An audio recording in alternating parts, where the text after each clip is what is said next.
not talking about the pop. Say marriage and having a child. Hey y'all, welcome back to the Glory Lifestyle channel. My name is Gina and I have here my husband, Sam.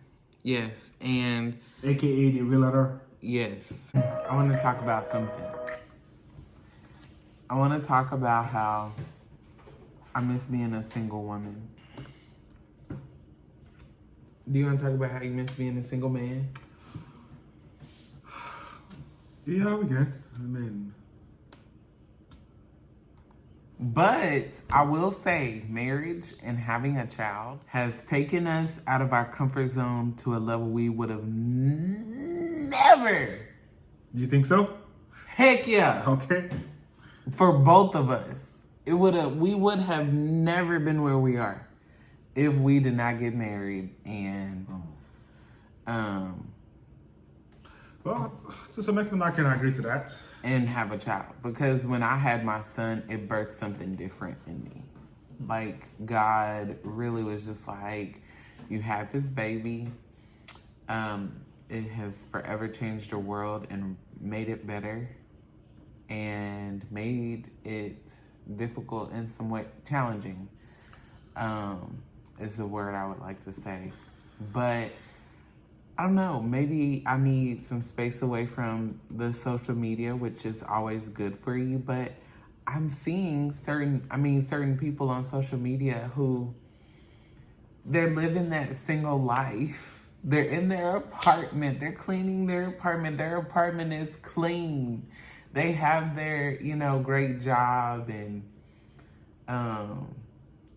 they get to go to dinner, with their friends.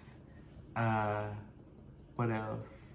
Like just driving down in Dallas, like that is a vibe. That's a vibe. And I miss that. I miss that so much. Yeah.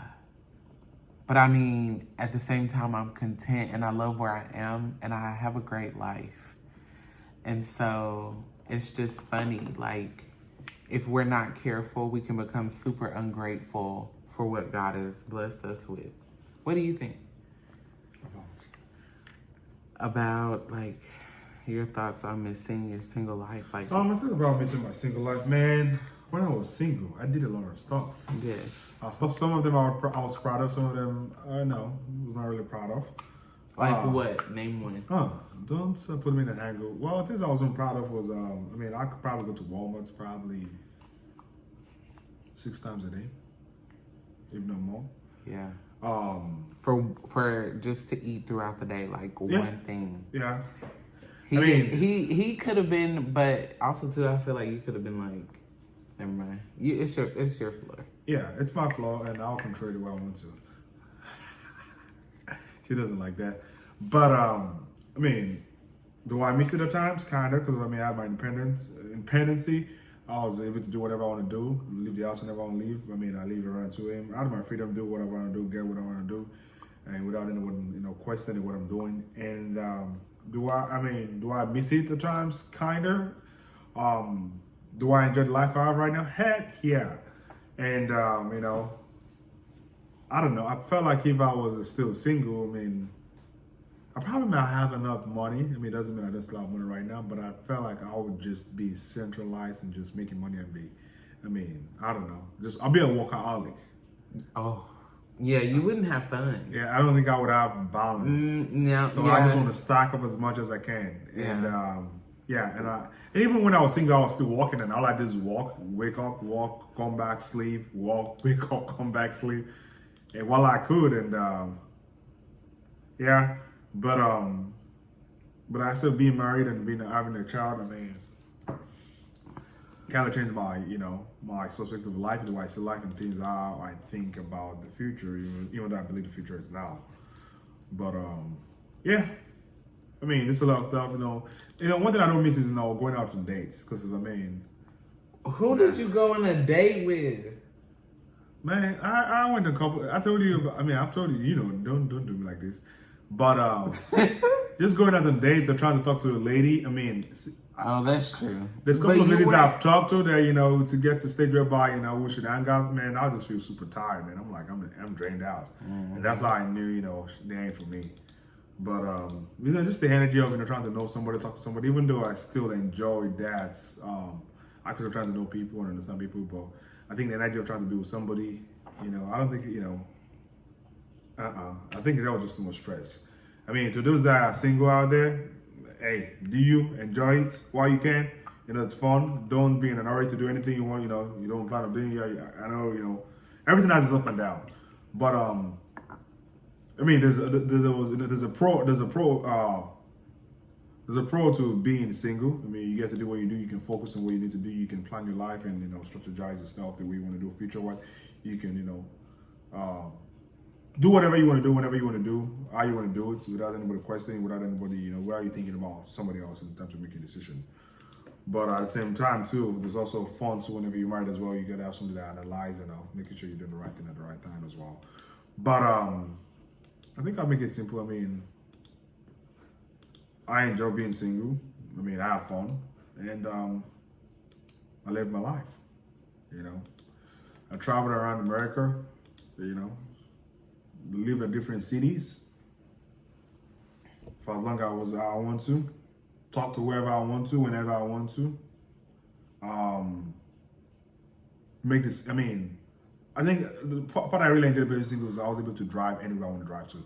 Like I remember driving, just leaving, you know, from Oklahoma. It was meant to be a week visit to Utah, from Oklahoma to Utah. And I just drove, parked the car, drove, bought gas. It took about 22 hours drive. And I ended up staying in Utah for a couple of months. That's being single. For real. And packed myself from Kentucky, drove to Oklahoma. That's one of the things of being single.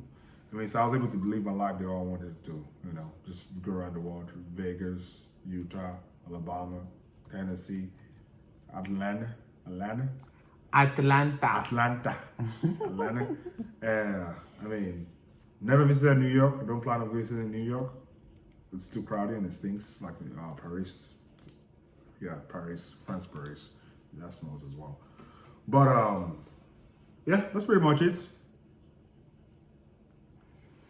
Yeah, like and subscribe. Me and my single life, bro.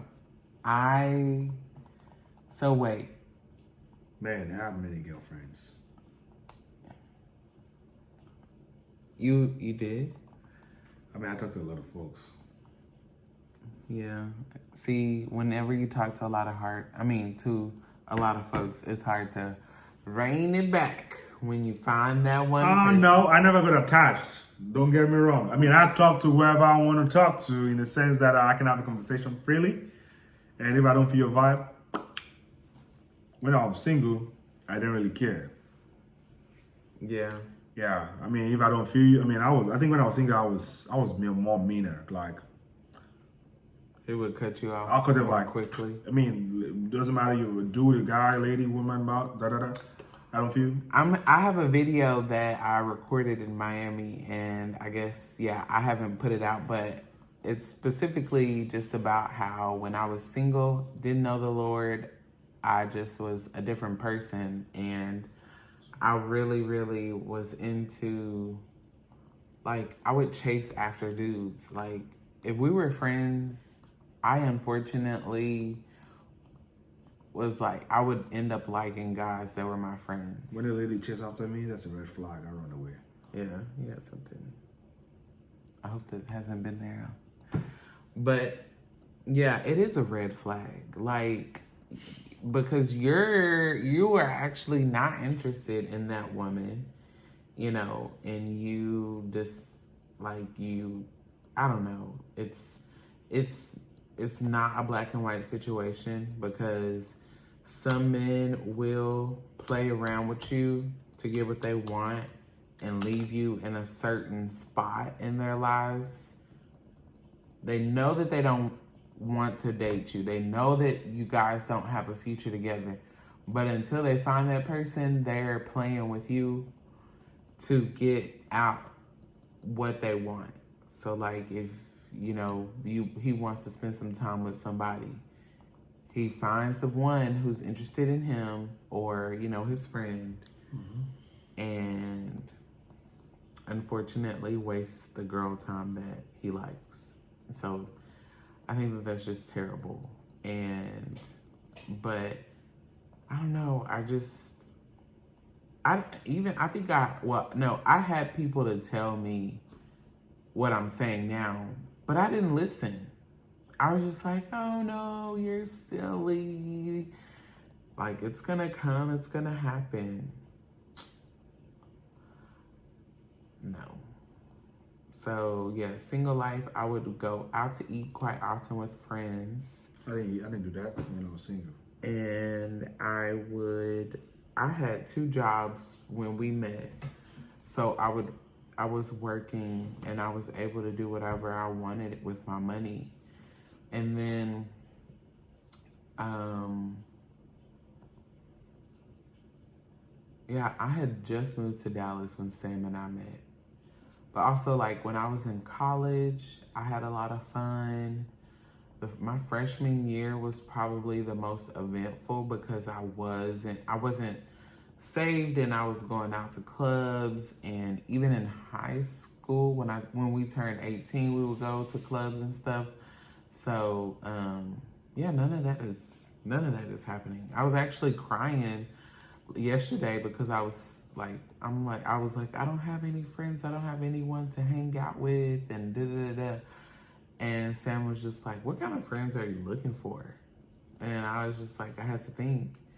And I was like, I mean, I have friends, but we're all moms. We're all busy. There's no time for us to go out, or we have to really plan ahead for someone to watch our littles. And it's just different. So, yeah, it's just a new season. But that's it. We are talking about the power women possesses. And, well, we were specifically talking about Black women. okay. So,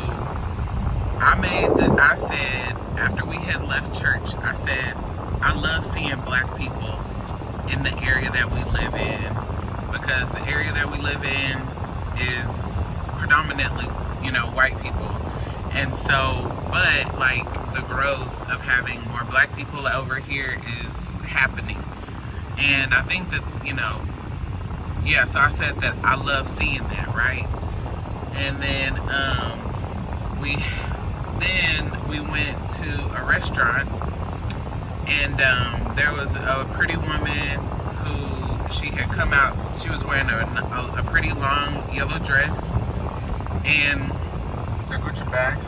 I didn't even notice the Gucci bag, but Sam noticed the Gucci bag, and she was like, oh my gosh, I love your hair. And I was like, oh my gosh, thank you, I love your dress. And so she was like, thank you. I said, yellow looks good on you.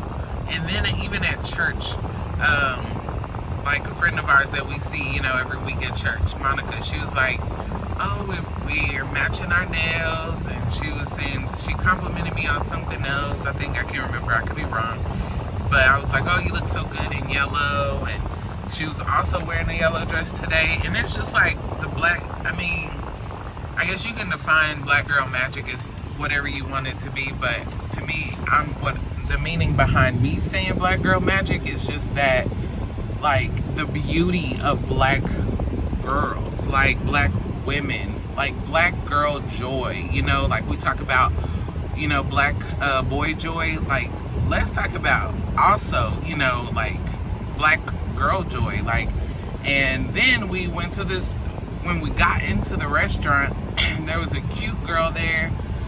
She had some sort of locks. They looked, I don't know, they were so thick and pretty on her, but it was extensions. And so she was like, oh, I thought of, I was just like, you are so pretty. And she was just like, you are too. And she said, I thought of locking up my hair. And then I was like, oh, you would love locking up your hair, because I said I don't like doing my hair frequently. And she was just like, oh, okay. And so Sam and I ended up getting in the car talking about, like Black women can succeed and we do succeed and we have success. But I was saying, like, I think that we have a lot of fear and we give the enemy power in our fears to not love on each other better. And we can do better at loving on each other and pushing each other to excellence. And so we ended up having a great conversation just talking about that in the car. And what I was going to say is I think the enemy just is this division and try to wonder, jealousy, division, all kind of malice and stuff. So, to want to put the black women aside and other stuff. And one thing I was saying is like black women that I've seen in the South, even the women in general, but we're talking about black women now, like they possess a level of power that's undefined. And when that's undefined, you can't really put it in. You can't really put something to it in the sense that and I think the thing is was the enemy uses the word aggressive, and I think it's just the fact that you can't put that part together and then you just want to name it something you don't understand, something you think is bad, which is aggressive. And I'm just like, even black women walk into a place, organization or whatever it is, and have a voice tone high, just be positive. Can shake in and move things the directions they want stuff to move. And you guys can think about it and just like living in a place where a black lady just speaks up and be loud and whatever, and she can speak up and be loud for something positive. And you're gonna be quiet and you be like, wait, are we safe? Even you as a lady, you can be even a black lady, but you heard a fellow black lady say something in a manner that that comes out in a more energized way. You were like, as a man as well, for me, I'm like, wait, hold on a